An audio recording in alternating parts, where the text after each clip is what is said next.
discípulos a embarcar e passar adiante dele para o outro lado, enquanto ele despedia as multidões.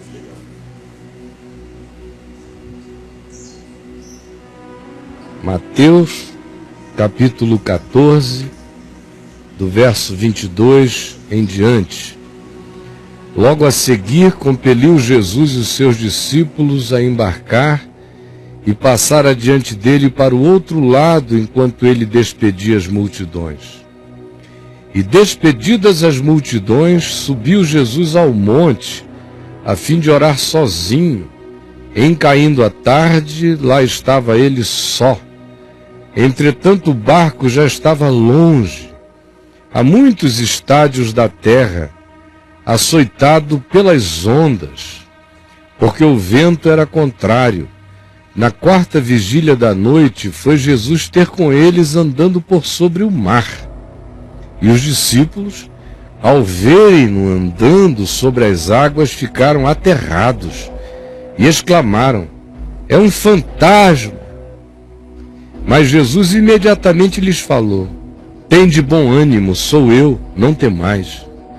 Respondendo-lhe Pedro disse: "Se és tu, Senhor, manda-me ir ter contigo por sobre as águas." E Jesus lhe disse: "Vem." E Pedro, descendo do barco, andou por sobre as águas e foi ter com Jesus. Reparando Pedro, porém, na força do vento, teve medo e, começando a submergir, gritou: "Salva-me, Senhor!" E prontamente Jesus, estendendo a mão, tomou e lhe disse: "Homem de pequena fé, por que duvidaste?" Subindo ambos para o barco, cessou o vento. E os que estavam no barco adoraram a Jesus, dizendo: "Verdadeiramente tu és o Filho de Deus." Aqui mesmo no Papo de Graça eu já falei muitas vezes sobre este texto, no curso da minha vida, milhares de vezes. Mas hoje eu quero deixar com você apenas uma pergunta: por que Pedro duvidou? Foi a pergunta de Jesus a Pedro: por que tu duvidaste? Por que tu não confiaste? Pedro, por que não confiaste? Por que tu duvidaste? O homem de pequena fé se mostrou de pequena fé apenas porque duvidou. O que faz a diferença entre a fé e a pequena fé, ou a não fé, é a dúvida. Entre a fé e a pequena fé, o que existe como possibilidade de que a fé vire pequena fé não é uma distância estelar, é uma realidade só da alma: dúvida. Sem dúvida, não existe pouca fé, só existe fé. Com dúvida, sim, cria-se a pouca fé. Sem dúvida, toda fé é fé. Sem dúvida, toda fé anda sobre as águas. Sem dúvida, toda fé vê o invisível, tem certeza de coisas que se esperam. Toda fé é convicção de fatos que se não veem. Sem dúvida, toda fé é ânimo. Sem dúvida, toda fé é amparo. Sem dúvida, toda fé traz refúgio. Sem dúvida, toda fé realiza o impossível. Agora, com dúvida, toda fé nos deixa apenas no lugar de dizer socorro. Com dúvida, toda fé apenas me capacita a dizer: estou afogando, ó Deus. Com dúvida, eu produzo um salmo de desespero. Com dúvida, eu boto o pé na água para me admirar da possibilidade do impossível estar me alcançando e racionalizo o fato de que eu estou viajando no impossível e deixo que as lógicas das possibilidades matem o fato alcançado de que contra toda lógica eu estava andando sobre as águas e então, pela dúvida, eu naufrago. Por que duvidaste? Não é uma pergunta solta, tola. Deve ter tido uma razão. A razão de Pedro foi o medo das ondas. Medo por quê? Porque ele conhecia o mar muito bem.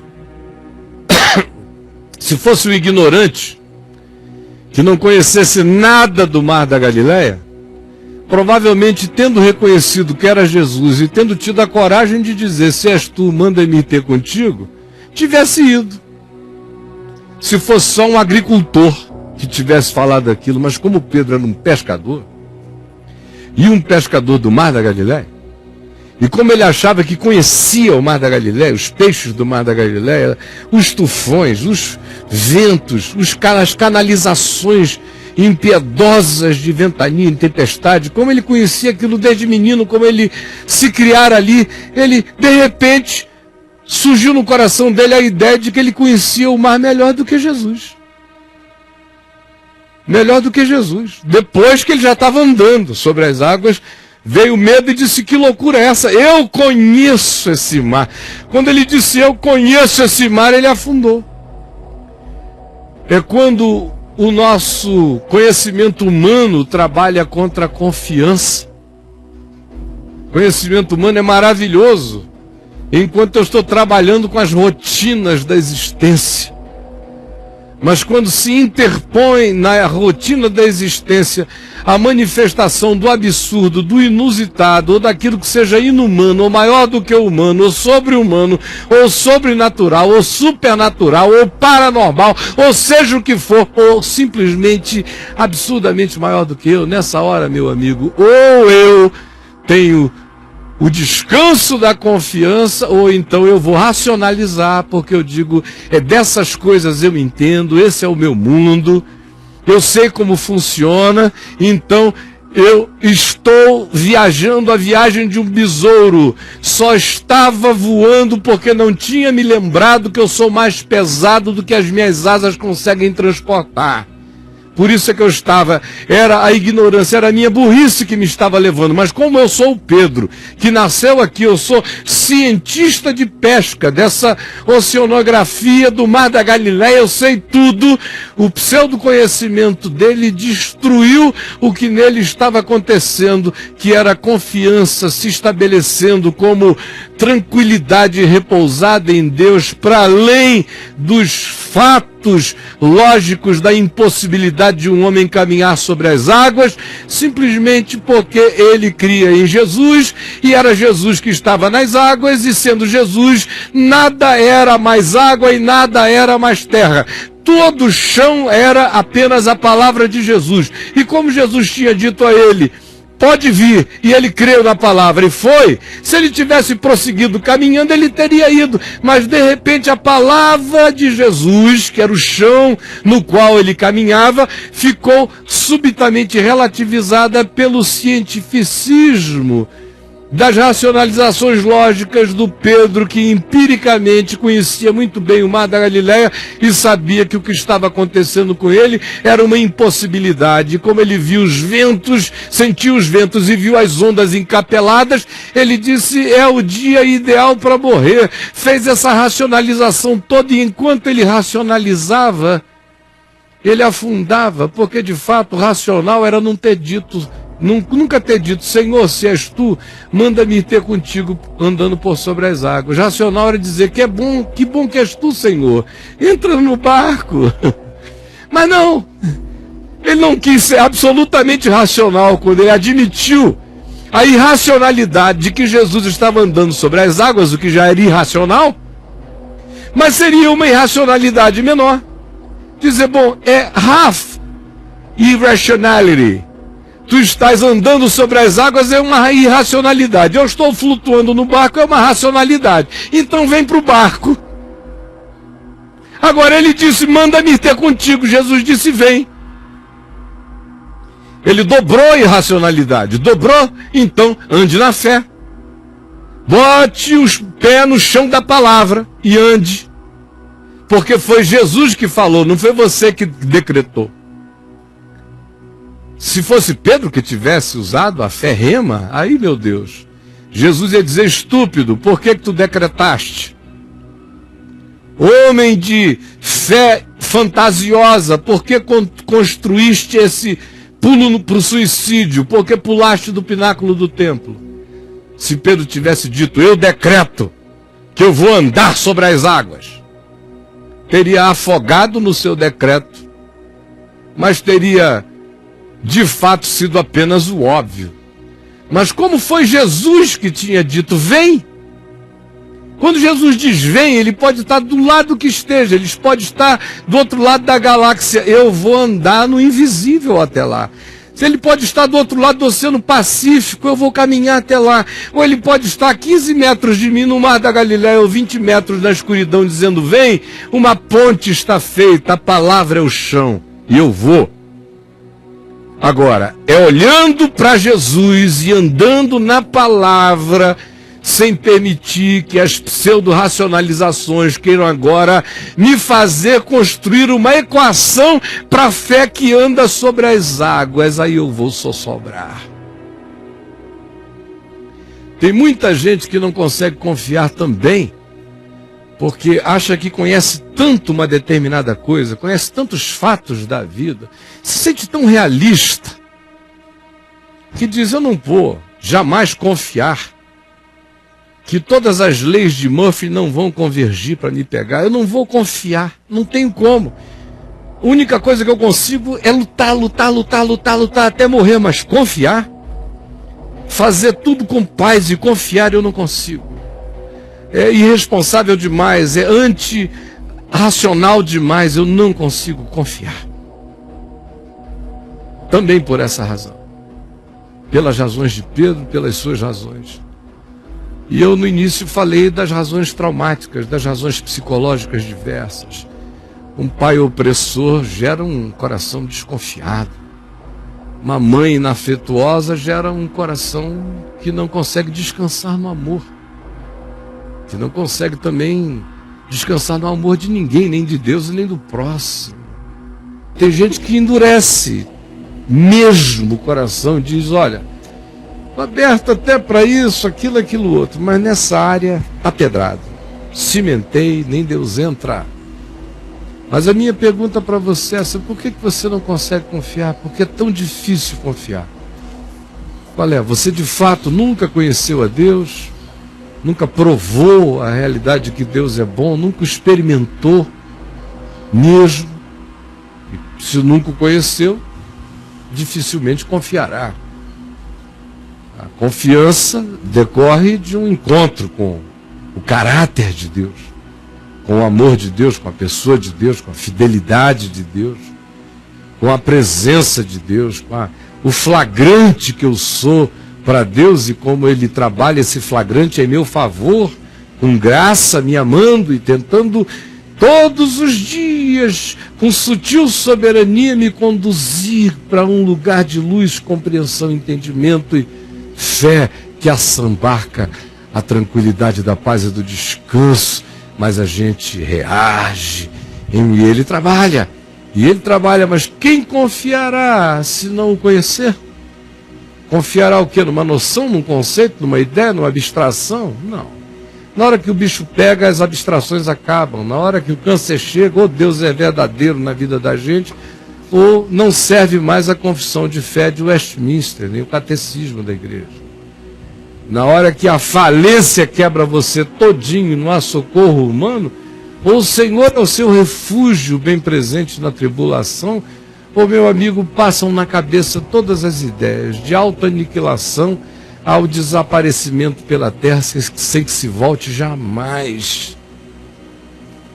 Na hora que a dor atinge um filho, que assola a casa da gente com a visitação da morte súbita e inesperada, ou você confia, conhece e descansa e sabe que todas as coisas cooperam para o bem daqueles que amam a Deus, ou o coração surta em agonias, em perguntas e perguntas que se transformam em depressões crônicas, e frequentemente na inviabilização da vida da pessoa. Na hora que chega o trauma de uma separação de anos, com filhos queridos, amados, onde tudo parecia ser tão bom, aí de repente alguém comunica que não vai poder ficar, seja qual seja a razão, seja de sinceridade ou de insinceridade, mas não vai poder ficar, não importa a dor que ali se estabelece é enorme. E se nessa hora a mulher, especialmente de 50 anos, 52, que acabou de receber esse comunicado e que já tem filhos, ou a mulher de 40, 39 com filhos adolescentes que acabou de receber esse comunicado, fica sem pai, sem mãe, se não tiver confiança, se não conhecer aquele que é o marido eterno da nossa vida, mergulha nas angústias impossíveis de serem evitadas. De modo que confiar é o que mantém a minha vida com qualidade. Qualidade de vida é confiança. Está pensando que qualidade de vida é ar? Qualidade de vida é oxigênio. Faz bem para o corpo. Mas nem só de oxigênio vive o homem, mas de toda a confiança que procede do fato de que Deus é para ele. Qualidade de vida é água limpa? É, claro. Mas, sobretudo, qualidade de vida é certeza da água da vida e da inesgotabilidade dela no meu ser. Moradia é qualidade de vida, boa moradia, saneamento básico, todas as coisas de um conforto necessário, sem exorbitâncias, ótimo. Quem não quer, quem não gosta, diz o Novo Testamento, tendo com que comer, beber, com que nos cobrir, estejamos contentes. Está ótimo.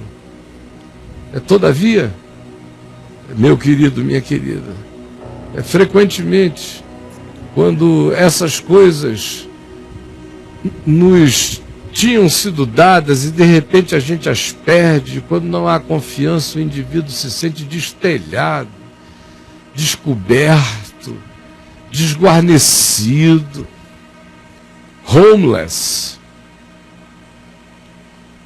Confiança que traz qualidade de vida. O que me cobre o telhado da minha casa é confiança. Não é o telhado de telha, não é a casa própria que me cobre, ela é boa. Mas não tê-la não me desfalca. Não ser coberto, todavia, pelo telhado da confiança em Deus, que me dá amparo, descanso, sono, tranquilidade, serenidade e tira a ansiedade do meu coração, de que me valerá ser coberto por um Taj Mahal. Confiança é o que garante qualidade de vida, para viver, para morrer, para ficar doente, para ficar curado, para perder, para ganhar, para amar, para decidir amar, para decidir perdoar a quem se ama, para decidir perdoar quem não se amava e agora se ama por uma decisão, para decidir enfrentar o que é maior do que nós, sabendo que Deus todavia é por nós. É confiança que faz o fraco não temer o forte. É confiança que faz o pequeno não se abobalhar diante do que seja grande. É confiança que faz o impotente saber que não existe impotência a menos que a promessa de Deus mingue. E ela jamais passará o céu e a terra, mas as palavras dele não passarão. É confiança que me faz andar por sobre águas, e é temor que me faz afogar-me. É a confiança que me garante vida, é a confiança que me dá contentamento, é a confiança que me enche de paz, é a confiança que me torna inabalável, é a confiança que me torna vitorioso, sem me fazer arrogante. É a confiança que me faz mais do que vencedor, me mantendo humilde. É a confiança que me mantém invencível, sendo eu caminhantemente quebrantado. É a confiança que me faz saber herdeiro de Deus, enquanto Eu me jogo diante dele todo dia apenas como dos pecadores o principal. Confiança é tudo, amigos. Confiança. Então eu quero que vocês pensem nisso. Nós vamos ao intervalo. Daqui a pouco eu volto com você e eu quero falar um pouquinho com você sobre confiança. Até já.